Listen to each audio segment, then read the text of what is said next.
What happens when two dudes, one a retired Navy SEAL commander in Colorado Springs, and the other a hippie meditation teacher in New York City, get together to discuss living mindfully?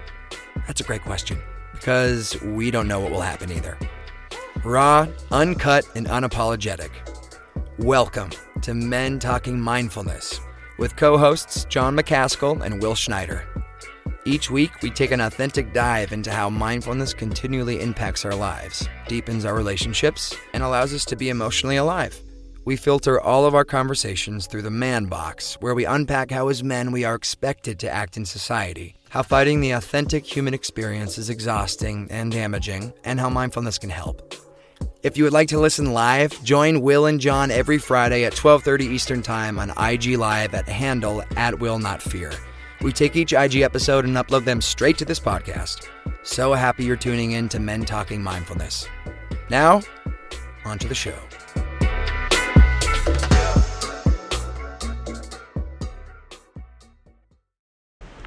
Whoa, hey, oh yeah, we're live once again, and I'm in my apartment instead of on the streets of Grand Central Station in New York City.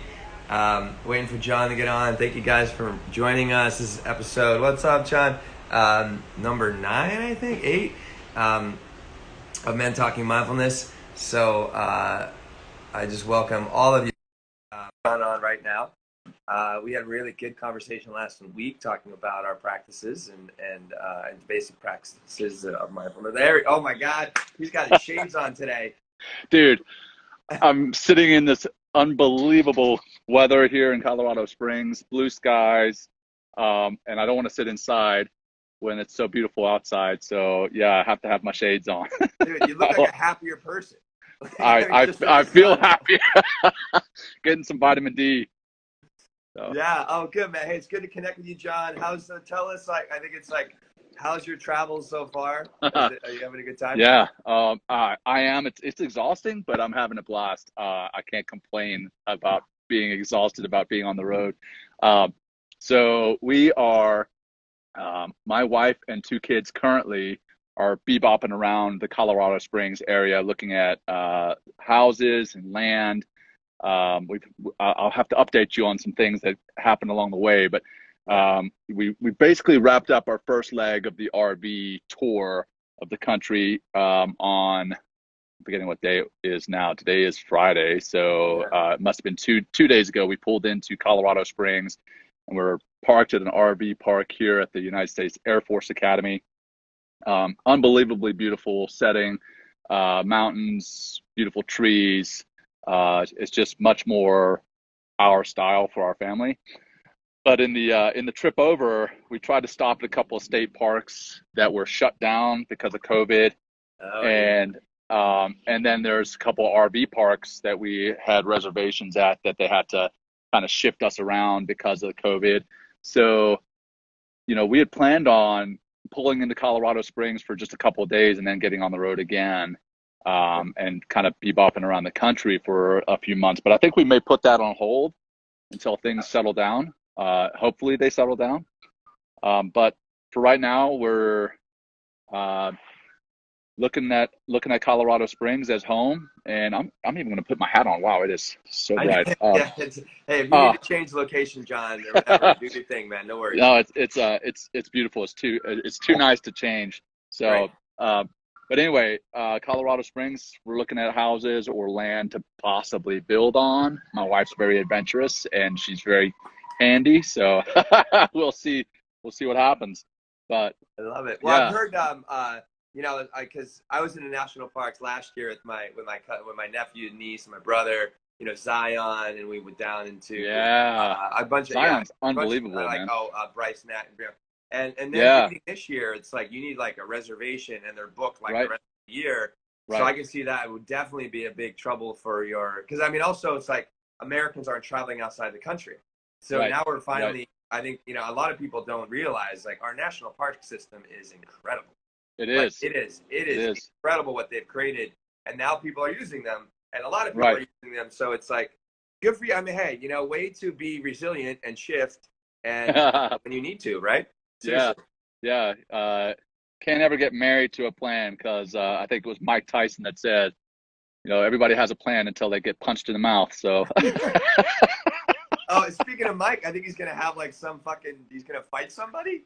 no way. I Is he just really? saw something, Mike Tyson versus somebody like at just like an exhibition. I was like, Mike Tyson's coming back. He's Wow, like dude. 50. I got to check that. Maybe I swear it said Mike Tyson, but anyway. Yeah. I believe it. I mean, crazier things have happened.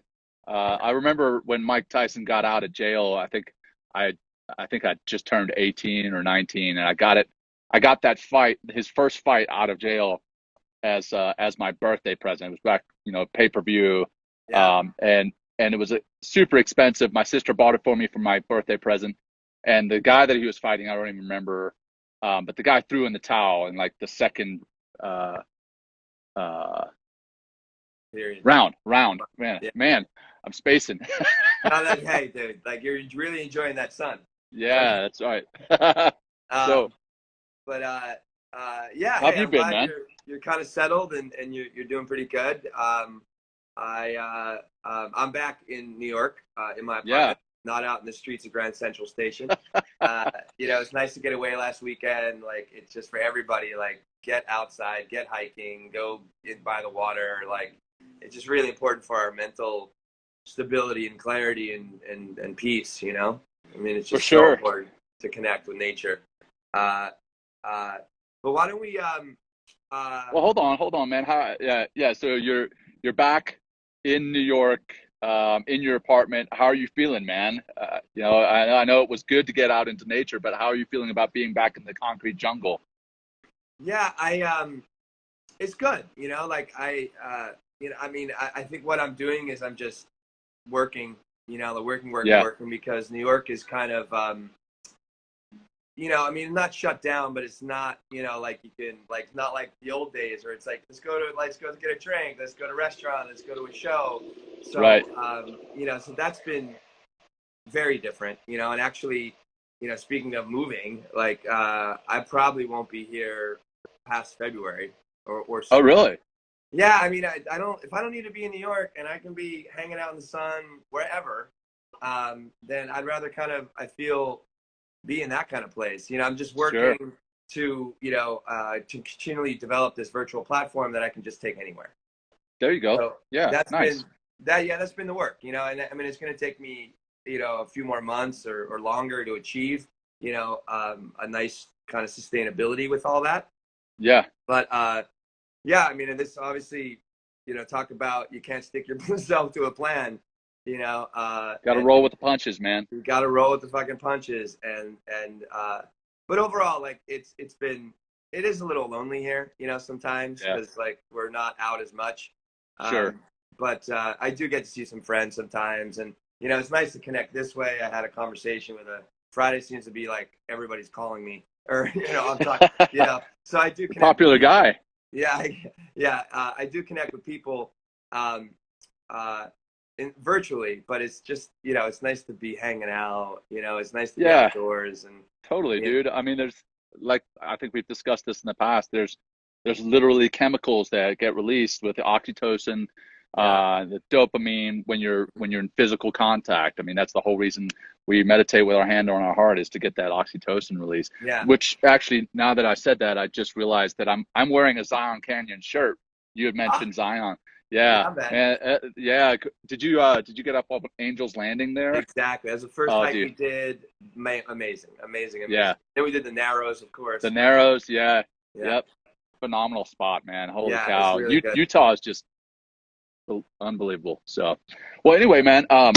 Cool. Let's kick this off. Why don't we start it with a quick like breathing drill? Last Okay, week, I'll lead the breathing drill to kick us off. Last week, you wrapped it up with a triangle breathing. great. Now, why don't we do some box breathing, which is real similar. Set that up before we get into it.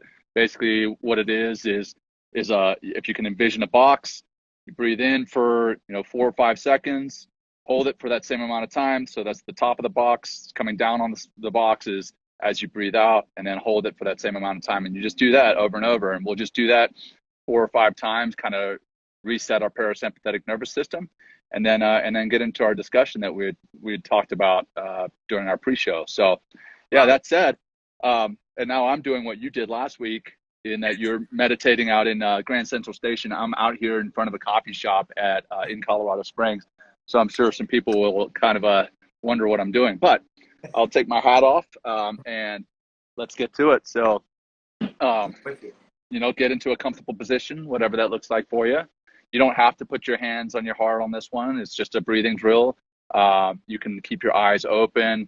But whatever's comfortable for you. I personally just like to shut out the outside world, in which something I have to do right now, being that I'm outside in public domain. So I'm going to shut my eyes and I'm going to put one hand on my heart, one hand on my belly. Again, you don't have to do that. I invite you to if you want to. And then let's start with one deep breath in for 5. Hold for 5.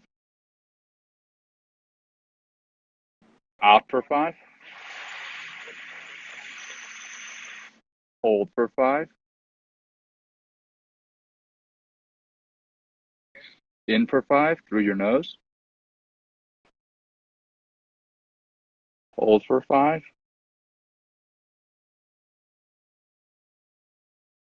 Out for 5 through your mouth. Hold for 5.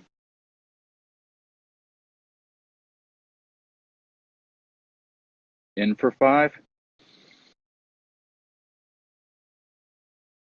Hold for 5.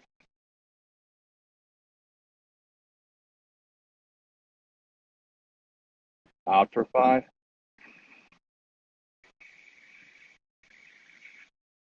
Hold for 5. Last one. In for 5. Hold for 5.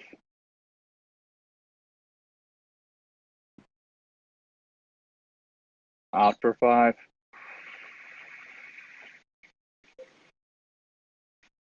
Hold for 5.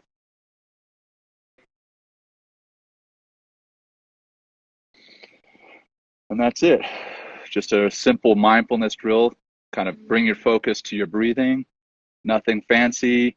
It's something that you can do anywhere. You can literally do that while you're sitting at your keyboard in your office. You can even do it with your eyes open. Nobody has to know that you're doing the mindfulness drill. So, I know that we've just discussed one of the reasons it's tough for men to get into mindfulness and meditation is that there is the stigma that it's for the weak, right? But in fact, another thing that we've discussed is that it is truly something for the strong-minded.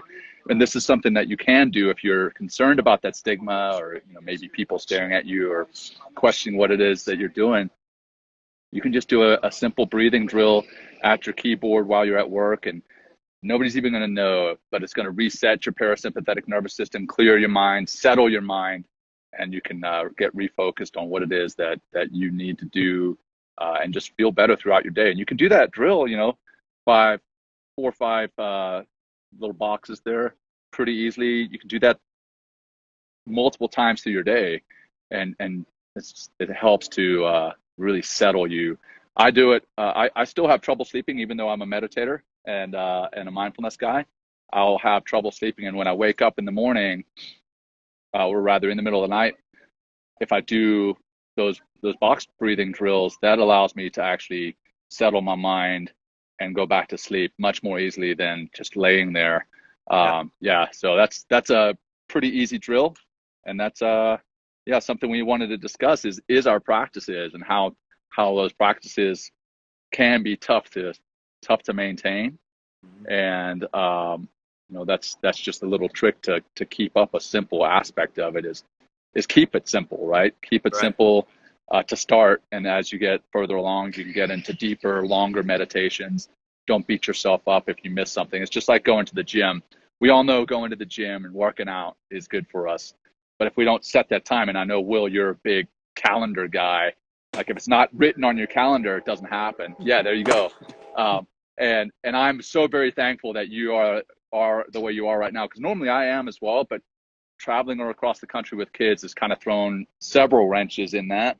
And keeping up with my calendar is tough, but you send me a text saying, hey, let's get together tomorrow to discuss what it is we're going to talk about on Friday.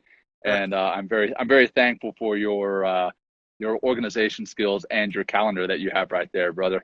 Hey, thanks, man. Hey, you know what? Hey, it's a team. It's a team effort, right? It's collaboration. You know, and it's important. You know. Yeah. And I'm sure, yeah, like, definitely. It's nice. Like I have brothers, I have family, and it's just nice to know that someone has your back.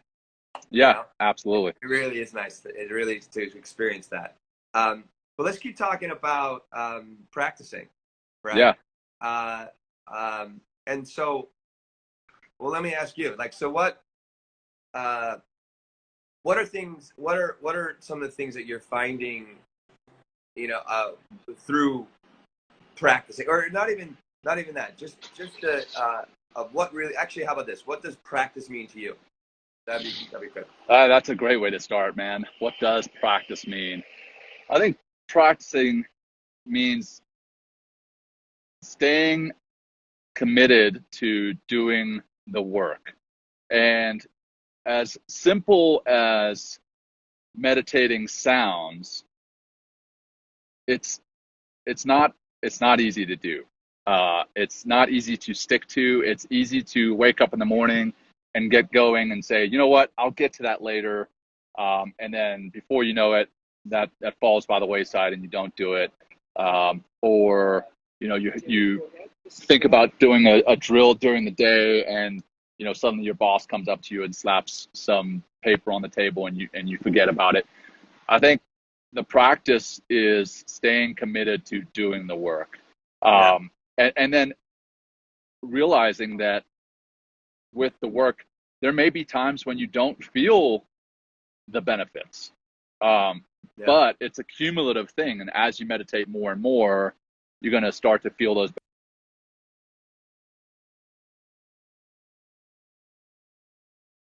It froze a little bit, John. It's all good. We'll wait. It's good. Yeah. Okay. Good. You're back on. So yeah. Sorry, I got the low. More is where you yeah. left off. Yeah. So as you practice more and more, you know, there's a saying that I'm going to slaughter, but the more you practice, the less you have to practice. Meaning, like, it doesn't seem as hard. It doesn't seem as hard of work. It's just, I know I use this analogy over and over, and it's getting probably worn out, but it's just like going to the gym. You know, you go to the gym, first couple of days, you're sore, you're tired, you're like, man, screw this. I'm not getting anything out of this. All I'm doing is hurting myself. But the more you go to the gym, or the more you go for a run, the more you get on your bike, whatever, the better you feel and the easier it is to do that. You've even developed that neural transmitter or that neural pathway in your mind that getting to the gym, getting on your bike, getting out and running is part of your daily practice. Well, same with meditation. It's hard at first. You don't have that neural pathway developed.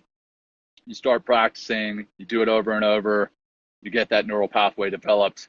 It becomes a neural superhighway, and getting up in the morning and it being part of your day, it kind of happens. So yeah, what does practice mean to me? Staying dedicated to doing the work. Yeah. What about you, man? Well, I have a couple things, like practice itself. I like just the whole idea, or not even idea, the simple, what practice is. It's not a performance. It's just like an opportunity. You know, it's the way I've always approached. It's like an opportunity to number one, you know, to stay committed, like you talk about, to show up, right? But also creating that an opportunity for me just to discover something else. And anytime I'm trying and I'm showing up and I'm being aware and not judging myself, right? Which is like a big part of being mindful, is not non-judgmental, and being in that space, sure, and practicing in that manner, like I get to learn new things and discover new things, develop new neurological pathways, develop more resilience. And also I think just this internal confidence of what practice brings to me. Because as I get to know thyself, right, and create a stronger constitution of like love and flexibility and kindness and strength and resilience, like it just like I feel because of practice I can handle almost anything. And that could be, that's like the physical practice of yoga. This is the mindfulness practice of meditation and breathing. And now I have this like practice toolkit that I could plug in, like you just talked about with the box breath, like anytime when I'm sleeping or I need more clarity, more focus, or, and it just really helps me to know myself. And then part of that knowing myself is also like what I can do about it when I'm not feeling great or feeling depressed or a little bit lazy or sluggish. Right. And then you bring up the great part of the great piece. Like the next piece for me is developing consistent practice, which is a practice of itself. Like, it's like being consistent is like how anything changes, is how you really learn anything. What really, like weeks ago, what really, kept hitting me was like, just keep knocking at the door. Just keep knocking at the door and it'll eventually open. And part of that, like that whole context or that whole construct, it requires showing up and doing the work. And the door might not burst open the first time, the 10th time, the 10th week, but like you're just making little incremental changes that all of a sudden, to like steal something from James Clear, Atomic Habits, like have this atomic, like energy, just boom, just release and then bring you into a new place. That's a great read, by the way, man. So James Clear, Atomic Habits, and what is The Power of Habit? I'm forgetting. That's not Dan Pink? I'm forgetting the author of that book. Yeah. But anyway, those two. I think about that all the time. How he sleeps in his workout gear, right? Because that allows him to have one less thing in the morning to think about when he's trying to get to the gym. And I think if I remember correctly, he has his workout bike in his living room, so that when he's there and he's thinking about sitting down on the couch, the bike is there calling his name and saying, "Hey, get on the bike." Well, the same thing with meditation. Like if we can set ourselves up for success in the morning, and I think we've discussed this too, Will, is like first thing people do these days in the morning is they grab their phone, right? And if you have, and I know you're a big proponent of this, is not having your push notifications set up, because those are what distract you, and it's also what adds to your stress levels. Each little notification you get a little hit of cortisol, and that's stressing you out. It's tapping into the amygdala, stressing you out. But you have those push notifications turned off, and then you have all those distractor apps, buried in your phone somewhere. So it's actually, you have to work to get to them. You can set yourself up for success in the morning. So like if you have a meditation app, your meditation app is front and center. You turn on the phone, that's the first thing you see. That is going to set you up to get that meditation done. Or if it's not a meditation app, like if you do your meditation on your own, you have a reminder on your calendar. Maybe that's one push notification that you actually have, is when that reminder goes off in the morning, you're like, okay, I'm setting everything else aside. I'm going to sit down and do this. So you got to set yourself up for success for the practice. So it's not only the practice itself, but it's everything you do beforehand that's going to get you ready to get into that practice. Just like getting your running shoes on, you put them beside your bed, you put your, maybe sleep in your running gear, so that literally all you have to do is roll out of bed, throw your running shoes on, you're out the door. Well, I think that you bring up a great point, John, because I feel like that is, because it's what we love and why we're so passionate about it, why we're talking about mindfulness, is just to bring it into our consciousness, obviously, and like say that it's possible, but I feel like with all the students I work with, like one of the, and what I really try to make very simple and basic is what it means to develop a good habit, a ritual, and actually turning a habit into a ritual by, literally sleeping in your clothes, or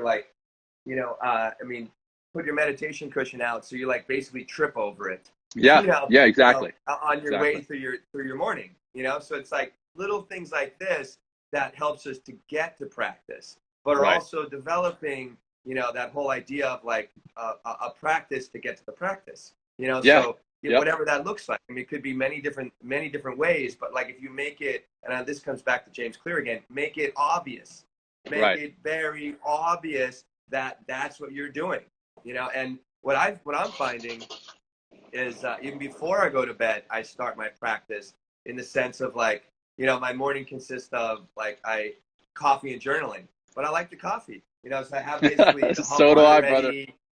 I got it all ready to go. So like all of a sudden it's just like I don't have to work for it. I don't have to think about it. All I need is press a button to heat my water, right? And then the coffee is like all ready to go, and I'm just like bang, bang, bang, and I can just like easily slide right in to the practices of my day because I'm setting myself up, like you said a bunch of times, yourself for success.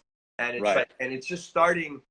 I feel like with mindfulness and anything that is more like a contemplative practice, and like it's a little different thing to get up and go to the gym, right? Yeah, Because yeah. like you're going somewhere and you're in an environment, right? Right. I feel, or people get lost. It's like, what do you do in your home environment when you really can Sure. do it anywhere, or I mean, but you can do it anywhere in your home. You can do it on the roof, right? And like creating that space, for yourself, or out in your backyard, creating that space that it's like, this is what I do in order to get there. Right. Create that physical space. Yeah, I'm starting really And small and really simple. Yeah. Sorry, man. I shouldn't have interrupted you there. You had a No, good flow going. Go for it. But yeah, creating that physical space to do it, but also creating that space and time to do it. So, if your work starts, 7 a.m., I don't know, I'm just going to throw that out there, and you're getting up at 6:30 and you need to be in the car and, at work by 7 a.m., you're not creating that space, the time space. So, create that space wherever you can in your calendar. If it's first thing in the morning, that's great. If it's after lunch, that's great. Wherever you can fit it in. Another thing that I've found with practice is a little bit of frustration when I was first starting, because I wasn't seeing the results right off the bat. I mean, I would feel a little bit better after meditation, but they weren't like long-lasting results. It was, I would feel better for 5-10 minutes and clear-headed. But the long-lasting results didn't come until I practiced for several months. Same metaphor, man, the gym. If you get in the gym, you look in the mirror after, working out once or working out for a week, and you're like, man, I'm not seeing the results I expected. And you get frustrated and then you quit. And that's what happens a lot of the time. You've got your New Year's resolution and everybody's like, yeah, heck yeah. Well, except 2020. 2020 has been a complete disaster. But New Year's resolutions, people get all motivated, and then after a week or so, and they look in the mirror and they're not seeing the changes. That's when they get a little depressed, and that's when they stop practicing in the gym. Yeah. Whereas if they stay in that gym for 2-3 months, they start to see changes in themselves, and then other people start to see changes. That's what really got me going. Was I started to see the long-term changes in how I was feeling, and then somebody else came up to me. And they're like, hey, man, what are you doing? And then somebody else came up to me. I was like, holy cow, this is pretty profound. This is working. So coming back full circle to the more you practice, the less you have to practice. That's it. You will see the results, but they're not going to be immediate, or the long-term results are not going to be immediate anyway. So, I mean, back to James Clear again. Like he talks about that, the valley of disappointment. And I think it's a very great image, right? It's just like, you're like, in the beginning, you're like, I'm excited, I'm having new experiences, I'm more clear, I'm more grounded. And then all of a sudden it's like, and we kind of like the way we are as Americans, I guess, it's like, what's next? And all of a sudden there's no what's next. You just plateau and then you dip.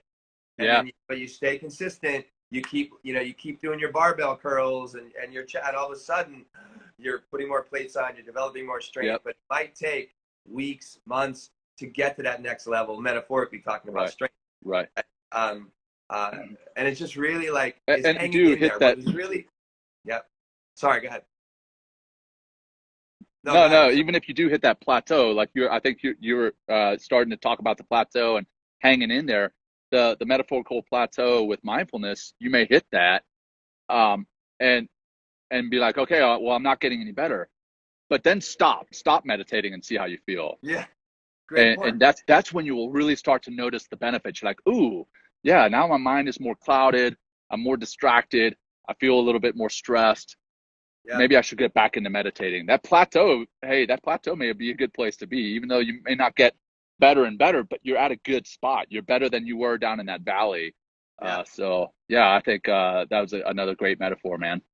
Well, one thing I think that definitely has helped me, I don't know if we talked about this before with all these we're doing, but when you're at that plateau or maybe dipping into the valley of disappointment, that's when I know it's very, very beneficial to have an accountability buddy with it.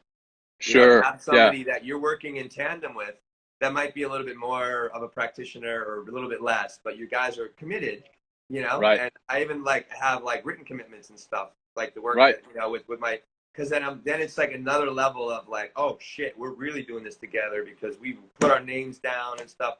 And therefore it's like you get the encouragement. They're just like, me and you do this, but like we love doing it. We're encouraged. Like, you know, you're like have you know, your kids are start doing stuff. I'm like, hey, are we doing this? And it's just Yeah. nice to know that somebody's supporting you. You know, For sure. and that all like I think that is one of the biggest enhancements of a practice is having it done in community or at least just accountability. And Yeah. it's really has raised the stakes for me in because I have an accountability and business coach that like we Yeah. work in accountability. And my God, like every week we check in. I have stuff that I need to that I'm like accountable for that I must send to him, and we just keep working together. And it is like it'll be a year in September, and we have really achieved a lot. You know, Wow, and it's man, just that's awesome. yeah. What's nice to have, you know, he's a tech guy, you know, and doesn't know shit about mindfulness. And I'm like, I know something about tech. So literally, it's like I'm helping him mindfulness, right, and meditation, and he's helping me just grow my business and optimize. So it's just like we Right have on. this wonderful, you know, collaboration that's happening with us, and it comes out of like, you know, pick an accountability buddy that is reliable, you know, accountable, that, you know, is trustworthy, that, you know, that holds good Yeah. space is what I'll offer. Like, you know, if you know somebody just doesn't ever follow up with their word, it's like that's going to be a little bit challenging sometimes to Yeah, work with that person, you know. for sure.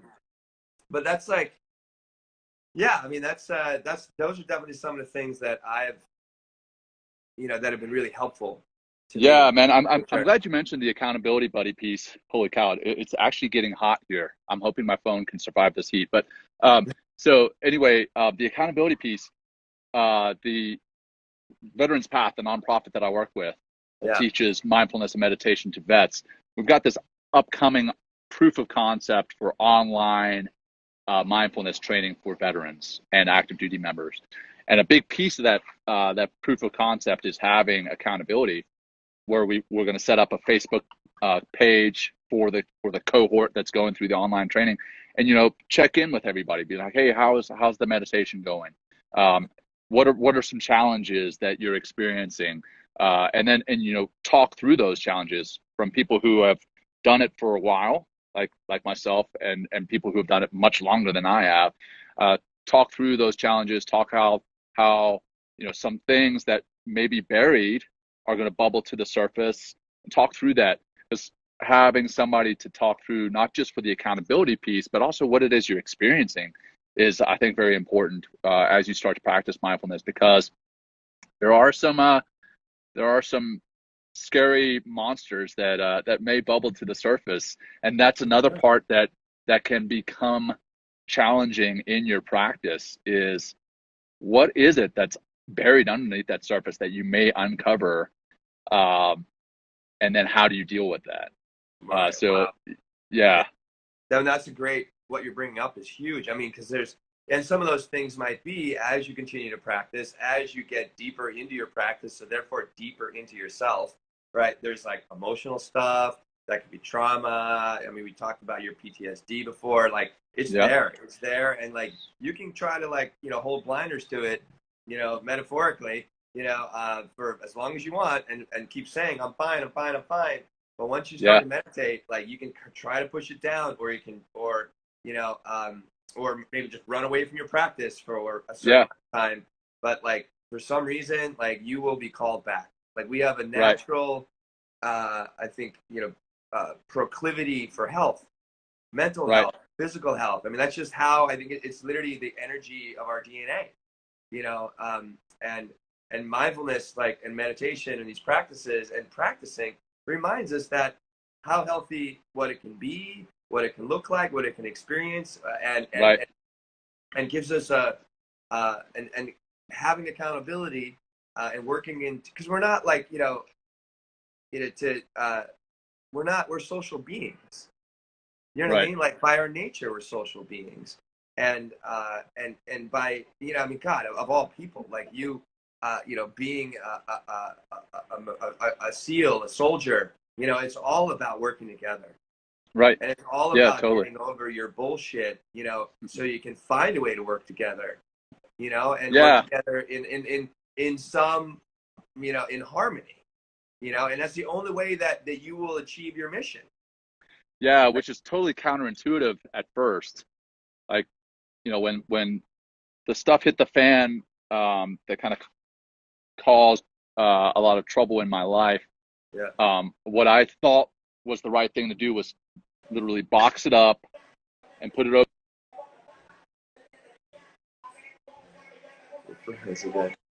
You're back. So, I thought best thing, put it in a box, put it over here, deal with it later, or never deal with it. Whereas really the better thing to do is to be quiet for a little while, be with that experience, deal with it, and get over it, right? Not get over it. Not, that's probably bad language to use, but get through it. And going back to the whole, meditating is going to bring some things to the surface that you may not realize. We should probably start calling this show Men and Metaphors, because I'm going to use another metaphor here. But Men, mindfulness, and metaphors. Right? The 3M. Right? So, I mean, it's like when we're driving in our car and we have our radio turned up, and maybe it's raining and we've got our windshield wipers going, and we've got somebody talking to us, and you got a baby in the back seat crying, and we're looking for a particular address, right? You're looking for an address on a mailbox, and what's the first thing you do is you turn down the radio. Have you ever noticed, like, you turn down the radio when you're looking for an address? It's because you're getting sensory overload. And as you get that sensory overload, you turn down that radio, then you're able to focus more on looking for that address, looking for that mailbox, whatever. So that's kind of what meditating in my mind is doing. It's like turning down all that other noise so that you can hear what it is in your mind that you want to deal with. Yeah. And you may not have noticed it before, but now because you've turned down that noise, you can notice it, and then you can take it and deal with it, whether you deal with it by yourself, whether you deal with it by talking to a friend, a spouse, a coworker, or going and getting some professional counseling.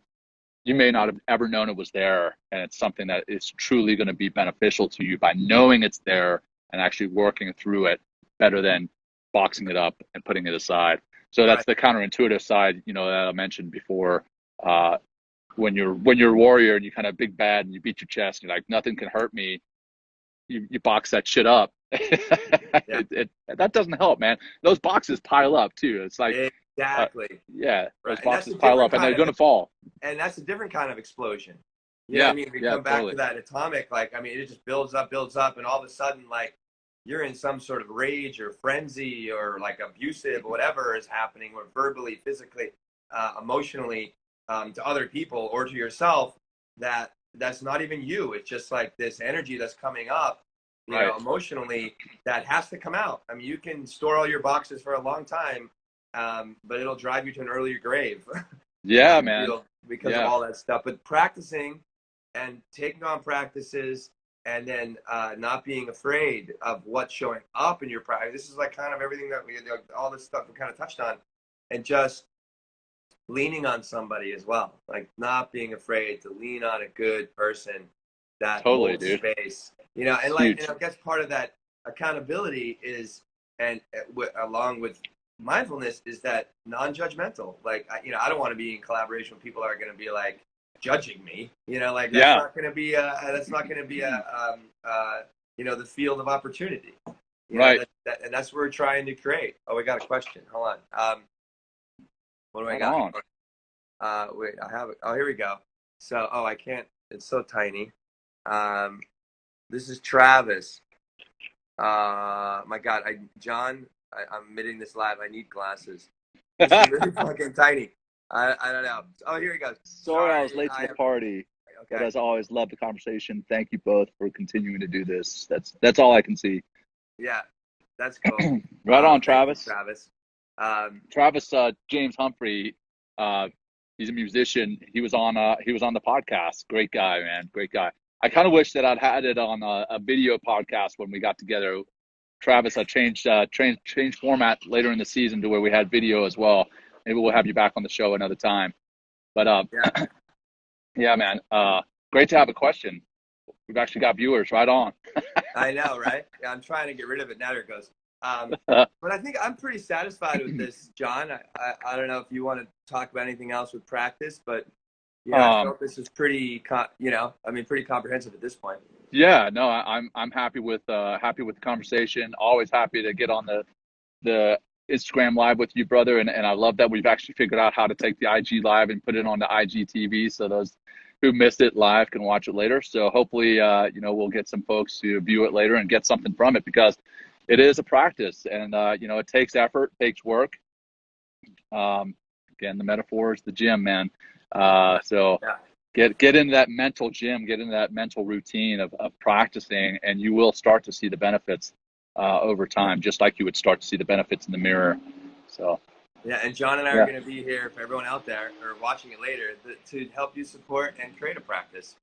And for sure. Don't ever be afraid to send us a message prior to our broadcast every Friday at 12:30 Eastern time, or commenting while we're doing this, because we're doing this for your awareness and to help you and hopefully guide you or encourage you and inspire you to jump in and try. Absolutely. That's the only way you're going to learn. I mean, reading about it is one thing, hearing about it is another, but jumping in and practicing yourself, that's when you'll start to experience the benefits. You'll experience those challenges that we referenced before as well. But once you start to experience those short and long-term benefits, that's when the practice will become easier. And I tell you, it is well worth the effort. It makes everything so much better. So, yeah. Will, thanks again for another. No, sorry. So we're not done, John. Sorry, we got a question. Oh, okay. Oh man. All right. So, actual question by Travis. He goes, single best breathing technique for acute anxiety situations. Good question. Yeah. You want to take this one, John? I don't know that I have a single best, but I will say, I personally like the it's like the box breathing. It's almost closer to the triangle breathing. Is when you breathe in for X amount of time through your nose, hold it for a little bit, and then breathe out for twice that amount of time as you breathe out. Because that really, as you breathe out for that longer amount of time through your mouth, that forces the parasympathetic nervous system to kick into play. So that'll bring your heart rate down. That'll bring your blood pressure down. Your pupils will return to normal. Your anxiety, your respiratory rate will decrease. So that, in my opinion, I don't have scientific proof right in front of me right now, but what I have experienced, what I've tried to do in fairly acute stress, anxiety situations is do that type of breathing. And I actually released something on Insight Timer that was for first responders as they're heading into like a very high intensity situation.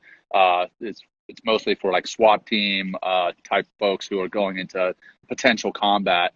And that was what I suggested, was doing the breathing in for X through your nose, out for twice that amount of time through your mouth. That'll bring everything down. Even if you do it for 2 or 3 breaths, that can really help out a lot. So thanks for the question. It'd be helpful. Well, you know what? Yes. So the breathing that I think you're talking about is something I call the anxiety killer breath, and it's a recipe. And Travis, we're actually going to do this breath to close our thing. Right on. So it's a 4, 7, 8. Inhale 4. Right when we're inhaling, and what might be helpful, Travis, and anyone's watching, is really try to fill diaphragmatic. So really fill the bottom. So I am filling this whole thing with breath for that 4 count, right? So I'm really breathing all the way up from bottom, expanding out and up, and even the chest lifts up, and the breath we could even feel kind of tickling up towards that, my brainstem. We're gonna hold that breath for 7 seconds, right?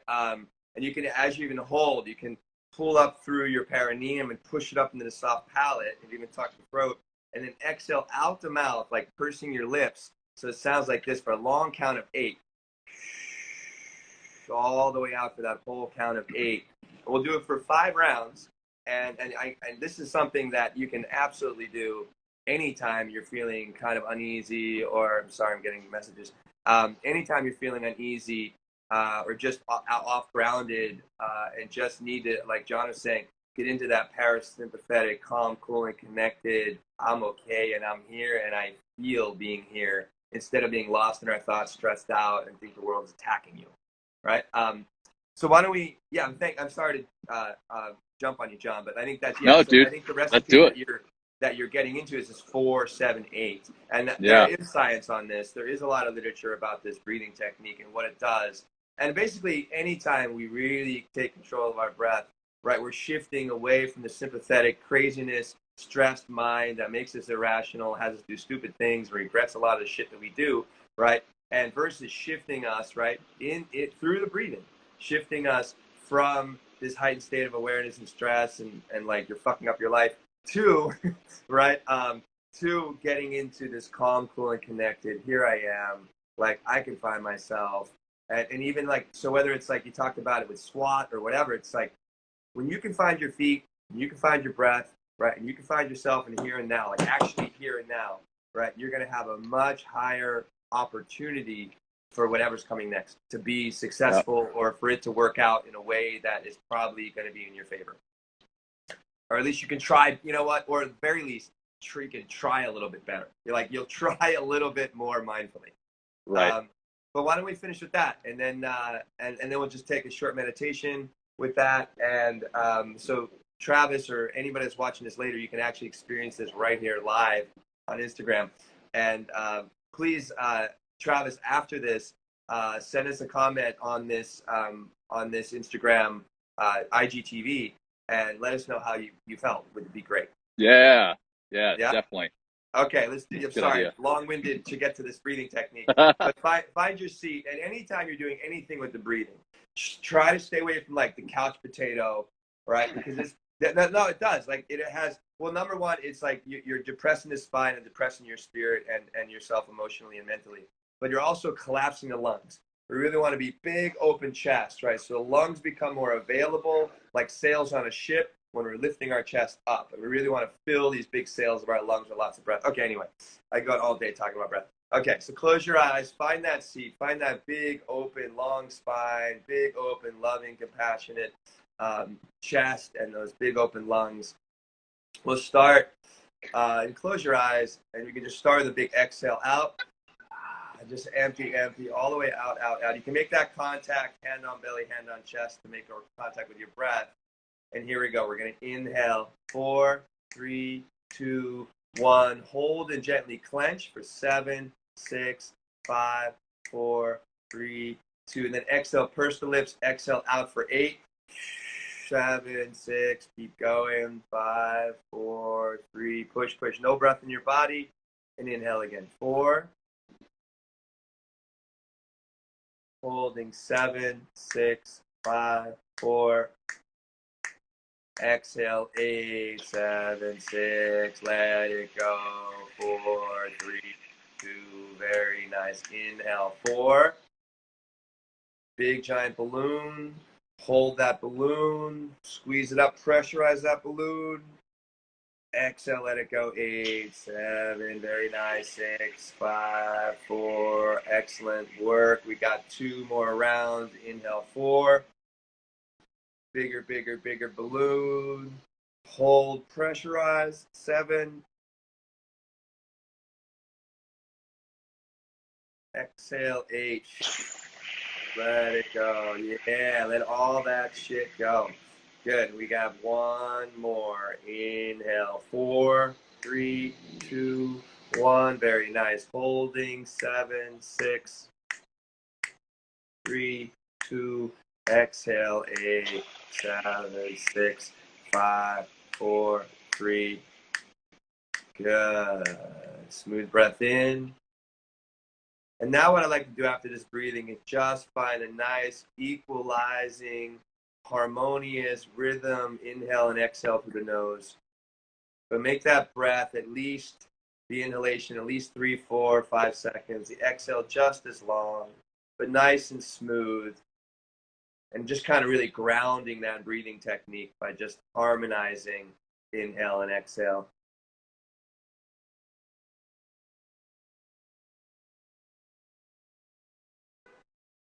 And then with that breathing, just making contact with how you're feeling emotionally right now and physically. Not judging, just being aware. So that could be you feel more grounded, more relaxed, more calm. Are there still embers of stress or anxiety? That's fine. But it's just good to develop, right, this emotional intelligence so that I can be more hyper aware of myself emotionally and then plug in a practice in order to shift my state.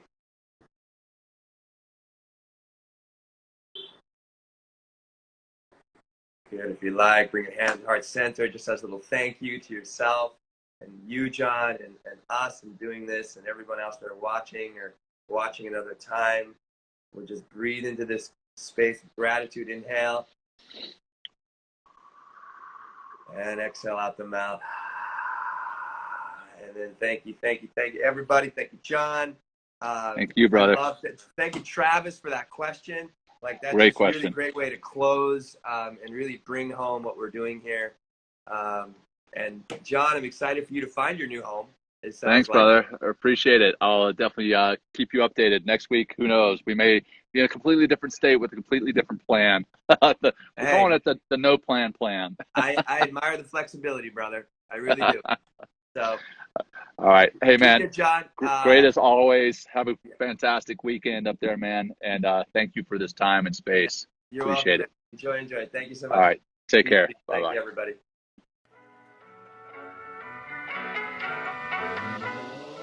Thanks for joining Will and John on Men Talking Mindfulness. If you enjoyed the show, please like and share it with your friends and family, and please, we would appreciate a review too.